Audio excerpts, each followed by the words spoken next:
অবতার শ্রীরামচন্দ্র বলতে পারেন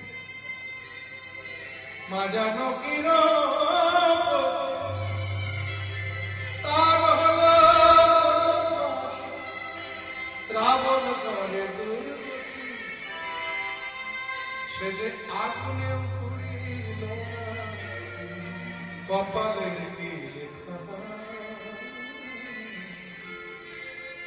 কাহার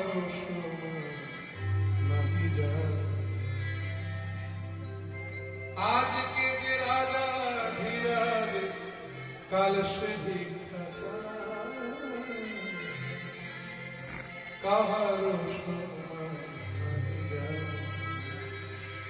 চিরদিন কাহার নাহি যায় দিন কারো চিরদিন সমান